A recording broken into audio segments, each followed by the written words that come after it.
స్వాతంత్ర దినోత్సవ వేడుకల్లో ప్రజలను భాగస్వాములు చేసేలా రాష్ట్ర శాసనసభ ప్రత్యేక కార్యక్రమాలకు సిద్ధమవుతోంది. ఈ నెల 14, 15 తేదీల్లో ఎవరైనా వచ్చి అసెంబ్లీని సందర్శించవచ్చునని స్పీకర్ చింతకాయల అయ్యన్నపాత్రుడు ప్రకటించారు. ఈ 2 రోజుల పాటు అసెంబ్లీ ప్రాంగణంలో సాంస్కృతిక కార్యక్రమాలు నిర్వహించనున్నట్లు తెలిపారు. ఇదే సమయంలో ప్రజాప్రతినిధుల హాజరుపై స్పీకర్ కీలక వ్యాఖ్యలు చేశారు. సభకు రాని వారు ఎమ్మెల్యేలుగా ఎందుకు ఉండాలని ప్రశ్నిస్తున్న స్పీకర్ అయ్యన్నపాత్రుడితో మా విజయవాడ ప్రతినిధి హారిక ఫేస్ టు ఫేస్. 15వ తారీఖున స్వతంత్ర దినోత్సవానికి సంబంధించి భారీగా ఏర్పాట్లు జరుగుతున్నాయి. దీన్ని ప్రజల్లోకి తీసుకెళ్లే విధంగా వినూత్నంగా ఏర్పాట్లు అయితే జరుగుతున్నాయి. దీని గురించి మరింత సమాచారం మనతో ఇచ్చేందుకు స్పీకర్ అయ్యన్నపాత్రుడు ఉన్నారు. అది మాత్రమే కాకుండా 17వ తారీఖున అసెంబ్లీ సమావేశాలు కూడా జరగబోతున్నాయి. దాని గురించి మరింత సమాచారం అడిగి తెలుసుకుందాం. సార్, ఈ 14, 15 స్వాతంత్ర దినోత్సవానికి సంబంధించి ఎలాంటి ఏర్పాట్లు ఉన్నాయి, ప్రజల్లోకి తీసుకెళ్లే విధంగా ఎలాంటి కార్యక్రమాలు చేస్తున్నారు? అంటే ఇక్కడ ఏంటంటే నా ఉద్దేశం ఏంటంటే ఆగస్టు 15 అంటే దేశం అందరికీ కూడా పండగ లాంటిది. మనందరికీ తెలిసిందే. బ్రహ్మాండం చేస్తూ ఉంటారు, ఢిల్లీలో చేస్తూ ఉంటారు, అన్ని రాష్ట్రాలు చేస్తే అన్ని ఊర్లో కూడా జెండాల బంధనం చేస్తూ ఉంటారు. ఇక్కడ అసెంబ్లీలో కూడా అక్కడ సెక్రటరియట్లో కూడా 2 రోజులు దీపాలతో అలంకరణ చేస్తూ ఉంటారు. కానీ ఎవరు రారు, చూడడానికి రావట్లేదు. అంచేది నేనేమంటుంది, పండగ వాతావరణంలో తీసుకెళ్లాలా. రాబోయే తరం వరకు, మన తరం వరకు తెలుసు స్వతంత్రం గురించి, రాబోయే తరం వరకు కూడా ఈ స్వతంత్ర దినోత్సవం గురించి అవగాహన రావాలని చెప్పి ఉద్దేశంతో 2 రోజులు దీపాల అలంకరణ కాదు, ప్రజలు కూడా సందర్శన చేయాలన్నది నా ఉద్దేశం. దాంతోపాటు ప్రజలు, ఈ ప్రాంతంలో ప్రజలు కానీ ఎమ్మెల్యేలు కానీ ఎవరైనా రావచ్చు. దాంతోపాటు స్కూల్ పిల్లలు కూడా వస్తే వాళ్ళకి స్వతంత్ర దినోత్సవం మీద అవగాహన వస్తుంది.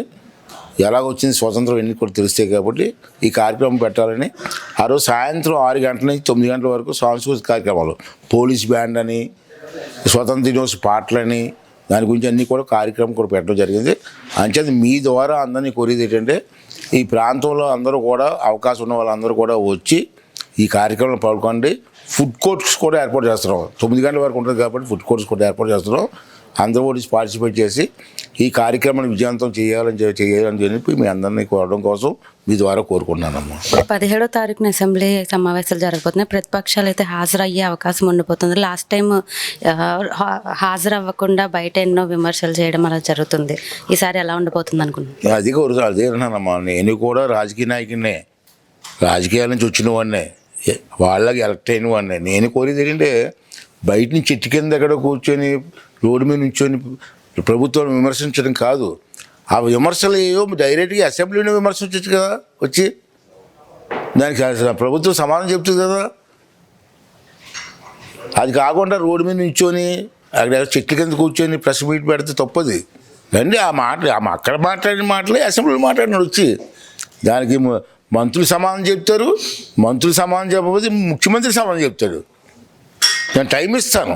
మీరు రాకుండా ఏదో బురదల్లి కార్యక్రమం చేయదు. రాజకీయ లక్షణం కాదు. రాజకీయ లక్షణంగా రాజకీయ నాయకుడు అనేవాడు అసెంబ్లీని వేదిక చేసుకొని ఆ వేదిక మీద ఏదైనా మాట్లాడవచ్చు. ప్రజా సమస్యలు ఏదైనా అంటే ఇంకోటి మాట్లాడతారు. అలా కాదు, ప్రజా సమస్యలని, రాష్ట్ర సమస్యలు ఏదైనా అసెంబ్లీలో మాట్లాడే అధికారం మీకు ఉంది. మీరు మాట్లాడిన దానికి ప్రతిదానికి మంత్రి గారు సమాధానం చెప్పాల్సిన అవసరం ఉంది. గవర్నమెంట్, మంత్రి అంటే గవర్నమెంట్. అవకాశాన్ని వదులుకొని మీరు రాకుండా బురద చల్లడం పద్ధతి కాదు. రాజకీయ లక్షణం కాదు, రాజకీయ నాయకుల లక్షణం కూడా కాదని చెప్పి మీ ద్వారా మనం చేస్తున్నాం. ఈసారి హాజరు కాకపోతే ఏమన్నా యాక్షన్ తీసుకునే అవకాశం? చెప్పాను, కేంద్ర ప్రభుత్వం నిర్ణయం తీసుకోవాలి. ఆల్రెడీ రాశాను. ఎప్పుడైతే అసెంబ్లీకి రాకపోతే ఎందుకు డిస్క్వాలిఫై చేయకూడదు, అసెంబ్లీకి రాకుండా శాలరీస్ ఎలా తీసుకుంటారు, సిట్టింగ్ ఛార్జెస్ కానీ ఇవన్నీ ఉంటాయి, ఇవన్నీ ఎలా తీసుకుంటారు, వాళ్ళు రాజ్యాంగ రూల్ కూడా ప్రభుత్వం భరిస్తుంది. ఇవన్నీ ఎందుకు ఇవ్వాలా? మీకు అసెంబ్లీకి రానప్పుడు ఇవన్నీ ఎందుకు ఇవ్వాలన్నది నా ప్రశ్న. దానికి సమాధానం పెద్దలు చెప్పాలి, ఇంకా రాజ్యాంగ నిపుణులు చెప్పాలి. సో చూసారు కదా, ఈసారి అసెంబ్లీ సమావేశాలు అనేది ఖచ్చితంగా హాజరు కావాలని, హాజరు కాకుండా ఇష్టం వచ్చిన విమర్శలు చేయొద్దని కూడా చెప్పడం జరుగుతుంది. అలాగే ఈసారి ఆగస్ట్ 15 సంబంధించి ఘనంగా ఏర్పాట్లు ప్రజల్లోకి తీసుకెళ్లే విధంగా ఈ కార్యక్రమం అనేది ఉండబోతుందని కూడా చెప్తున్నారు. వీడియో జర్నలిస్ట్ మౌలితో హారిక వైకని, సెక్రటేరియట్ నుంచి.